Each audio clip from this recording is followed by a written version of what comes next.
aunque está parcialmente respondida, pues se me adelantó también a la pregunta que venía Matías Kleihämper, por ahí tendríamos que ver cómo construir una unidad regional con espíritu de cuerpo para conseguir las muchas ventajas de una región más grande, evitando los riesgos que la pueden hacer fracasar. Y esta pregunta le parecerá más que conocida, porque es suya. Sí, es cierto, es uno de los grandes temas. Las organizaciones regionales son complejas. Casi todas las internacionales tienen una y ninguna empresa es contenta con lo que tiene.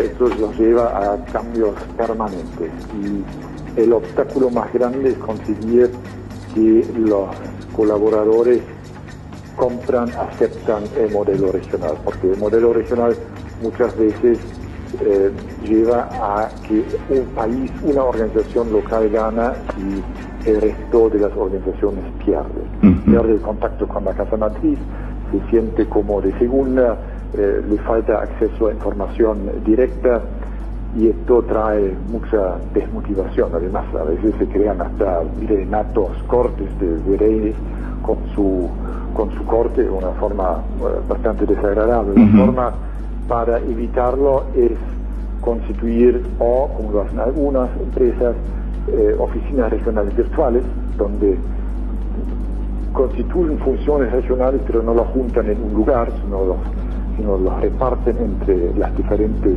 unidades locales en los diferentes países, o en una oficina regional poner el equipo regional constituido de todas las unidades locales en los diferentes países, para que no se constituya esta sensación de que hay perdedores, que todos puedan aportar y están en la estructura en posiciones más o menos equivalentes. Kleihämper, la pregunta que viene por ahí tiene otras características si nos apartamos un poquitito de este hilo conductor que traíamos. ¿Qué se pretende de una empresa de un área de relaciones institucionales externas o en su área de relaciones institucionales externas? ¿Y cuáles son las características de los profesionales que por ahí deben lidiar con los gobiernos de cada país?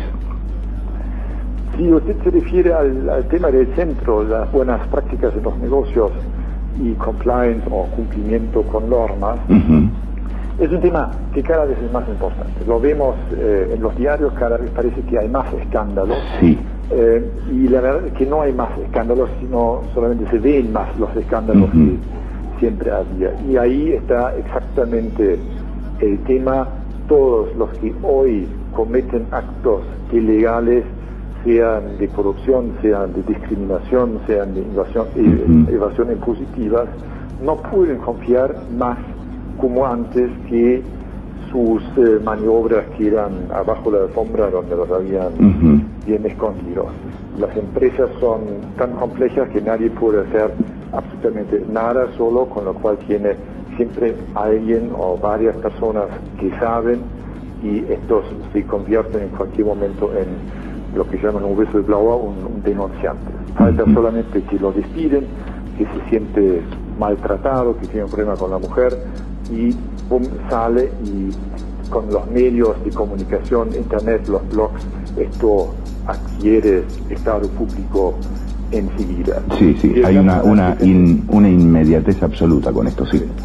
Y el daño reputacional también es inmediato y no lo puede sacarse de encima nunca más, porque estará en todos los buscadores de internet adentro y insacable. Así que más vale cambiar el comportamiento, por más que es difícil en un entorno que en este aspecto, digamos, no es el paraíso. Por último, ¿hay mecanismos? ¿Qué mecanismos deben emplearse para evitar el fraude y digamos, utilizar normas anticorrupción? Normas no creo que sean la solución. Normas hay más que suficientes. Sí. En Estados Unidos básicamente van por este camino y cada vez hay más normas, pero los escándalos no desaparecen. La creatividad humana es realmente muy grande, y cuando hay una nueva norma para cubrir una determinada situación, muy pronto alguien va a encontrar el camino para encontrar una laguna en la norma, utilizarla, y además con la sensación equivocada de hacer las cosas bien porque no hace nada expresamente prohibida, porque se trata de estar usando una laguna. La laguna después se tapa con un parche y después viene otro parche y otro parche, se crea una burocracia enorme y la efectividad es muy baja. Eso lo observamos también en los últimos años en los escándalos financieros. Los bancos son quizás mal, pero los más regulados, la industria más regulada que hay en Estados Unidos. No le sirvió. Así que la solución viene obviamente por otro camino, y este camino es claramente los valores de la empresa, que no deben estar solamente en un código de ética preciosamente descrito, sino uno que se vive todos los días y que se vive básicamente desde la cima de la organización, desde el cliente hacia abajo todos los días, y le dan a los empleados, a los colaboradores, no solamente la sensación que hay un código, sino que este código realmente se aplica y que se espera de cada uno que lo aplique en su labor diario.